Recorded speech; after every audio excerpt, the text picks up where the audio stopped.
listening to the 10-Minute Bible Hour podcast. It's fast, fun, free, daily deep dive Bible. And right now, we're talking about Galatians. Hey everybody, it's Matt. This is the 10-Minute Bible Hour podcast, and we are working our way up to the book of Galatians. And to do that, we have been doing a quick overview of the book of Acts, which is a part of the New Testament that tells the story of what generations 1, 2, and 3 of Christianity did after the life, death, and resurrection of Jesus. And so this is the story of the church. This is the story of how all of that came together. And it's a pretty glowing story of all of that, but also it's a very honest story that acknowledges the points of tension along the way, like you would expect. I mean, it's, to a lot of people, it's a brand new thing that came out of left field. Now, to the attentive reader, it's the completion and fulfillment of everything about the Old Testament. But, you know, you expect that something that comes on the scene this dramatically and that changes the world so much is going to have a few bumps and hiccups and points of tension in predictable places. And it does. And that's a lot of what we're getting in the book of Acts. But Acts is also a book that is unapologetically set against the backdrop of history, actual history. And we're not talking about kind of era that we looked at in the last couple of seasons of this podcast when we were in the Persian era of the Bible, Ezra, Nehemiah, and Esther. Back then, you just don't have a lot of sources. There were only a few to work with. When we're talking about the Persian age of the Bible, we're talking about like the 500s and the 400s BC. That is a very long time ago. And I know this is going to sound weird, but hear me out on this. Now we're talking about the first century AD. And that really isn't that long ago. I get it. It's 2,000 years, but also I think I could, off the top of my head here, reel off a chain of cultural custody over a countable number of generations from the stuff we're looking at here with Paul and Luke and Jesus and Peter and John and all of that. I think we could just count it off and really pretty neatly in one episode go from then to right now. We are directly descended from Rome stuff. We're directly descended from Greece stuff. The world we live in is still in conversation with the world of the first century AD. It isn't that long ago. And as a result, when we talk about this moment in history, there are just tons of extra biblical sources. There's so much more that we know about the characters who make brief appearances in the Bible. There's so much more that we know about the pressures and the political realities going on behind the scenes, you know, going on in the news as all of the Bible stuff is unfolding in the New Testament. And we get one little glimpse at that right here at the end of Acts chapter 11. And I knew that at some point here in our run up to the book of Galatians, we were going to slow down for a couple of days and talk about the political situation, the historical situation in the 40s and 50s AD, where it looks like the book of Galatians is set and where the book of Acts is happening here in Acts chapter 11, Acts chapter 12, etc. And apparently, this is when we're going to do it. And here are the verses that I am going to use as a shameless excuse to do history things for a little while. Acts 11:27. This is right after we meet the new Christians in Antioch. And we discover that a ton of those Christians apparently are not obviously from the center part of the family tree of Christianity. We learn that they're not even Jewish. We get the impression that maybe they're going to do things a tiny bit differently than the Christians in Jerusalem back at the home office.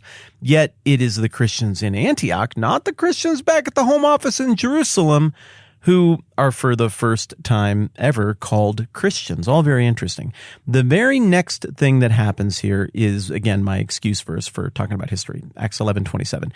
During this time, some prophets came down from Jerusalem to Antioch. Now, down it's a weird geographical term here because for you and I, when we talk about up, down, back, and out, that all follows the cardinal directions, right? If I say I'm going to Canada and I live in the United States, I wouldn't say I'm going down to Canada. I would say I'm going up to Canada. I wouldn't say I'm going up to Mexico from the Black Hills of South Dakota. No, I would go down to Mexico. And I wouldn't say I'm going out east because of the unfolding of the frontier story of America, how America unfolded, how, you know, America reads historically right to left like Hebrew. Because of that, you go back east, back to where things started, and you go out west. Well, crazy thing. Not everybody does it like we do it here in America. And for anybody who was around early Christianity or Judaism, you always went up to Jerusalem on the Holy Mount, and you went down from Jerusalem. So even though you're going north when you go from Jerusalem to Antioch, you are still going down in terms of altitude, in terms of elevation, but you're also going down in terms of coming down from the place where God lived among his people down to the other places that are more vulgar and mundane. So even in that simple descriptive verse that we just read during that time, some prophets came down from Jerusalem to Antioch, you're still getting theology. You're still getting a little sense of the theological assumption which is baked into people's brains at this time in the history of the early church. So these prophets, one of them named Agabus, stood up and through the Spirit predicted that severe famine would spread over the entire Roman world.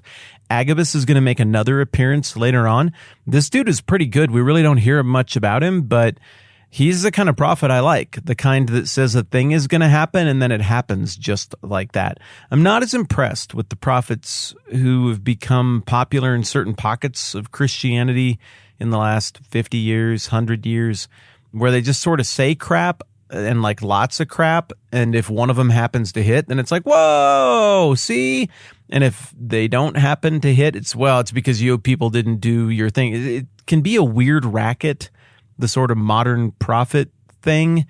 And maybe there are people today who God empowers to know stuff they shouldn't be able to know or know things about the future. And theoretically, that should always be the kind of thing you can test. Like if a prophet said a thing is going to be a certain way and then it's not, don't listen to them anymore. This Agabus guy apparently had quite the reputation, and it looks like the Holy Spirit, who was doing a lot of miraculous things to confirm what was going on in this time in the history of the church, looks like this is one of the guys he was doing miraculous things through. And it's wild that we only hear from him, I think, twice. He does this prophecy, and maybe there's a third time, but the only other one that comes to mind is he has a prophecy right at the end of Paul's life before Paul goes back to Jerusalem, which also turns out to be true. So I think it's crazy that this guy is such a big deal and clearly is doing miraculous stuff, and yet the things we're getting in Acts are such an even bigger deal that this Agabus business is like, normal Tuesday night or whatever. So he predicts, accurately I might add, that there's going to be a severe famine over the whole Roman world. And then it says in parentheses here, Luke gives us this note, this happened during the reign of Claudius. And this is why I got to do the history thing. I just can't not. It's sitting right there. It's Claudius. It's Roman stuff. We have to talk about it, right? We got to take at least a day, like tomorrow, just tomorrow. Maybe a little bit more than tomorrow. We'll see. I don't know. The podcast just happens the way the podcast happens. We're going to cover Roman stuff for a little bit. And I know that there are some of you who are like, the history stuff is a little bit overwhelming. I don't know. I'll try. Thank you in advance for trying. I love the history stuff. It makes all the Bible things come to life. The fact that the Bible and history lay over the top of each other so beautifully and so neatly has a ton to do with why I am a Christian, why I do think God is behind this document. So I get excited about this stuff, and I love to try to paint the picture, the context of all of this, because I think it makes it just pop and come to life. This is the teaser version of what you need to know about Claudius. Claudius is a Roman emperor who represents this long age of stability, if ruthless stability, in between a psychopath and another psychopath. Claudius is preceded by a guy named Caligula. I'll tell you a little bit about him tomorrow, but he's nuts. And then he is succeeded by Nero, the guy who famously persecuted all the Christians. And among those Christians he persecuted, he, according to tradition, killed Peter by having him crucified upside down on the site of what is now the Vatican. At the time, it was Nero's horse track. And he took the head of Paul at the Tre Fontana, the Three Fountains Abbey outside the walls of Rome. So compared to those two tumultuous reigns, Claudius looks really pretty good.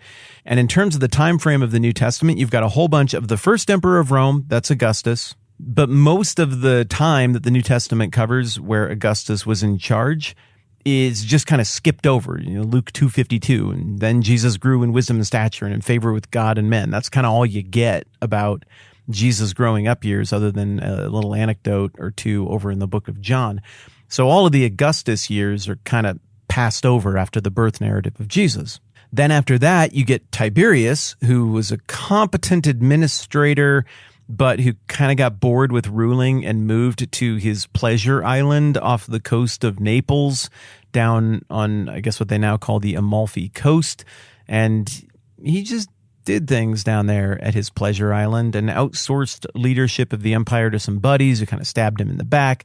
Pontius Pilate is caught up and mingled up in all of those tumultuous days. So Tiberius was okay. And then you get Caligula, who I mentioned, who was a nightmare. And then you get Claudius, who is, he's emperor for a huge chunk of the New Testament. And then after that, you get Nero. And we'll break down all of that more tomorrow, but just take this with you. Claudius was ambitious, but ruthless as any Roman emperor in the first century would be.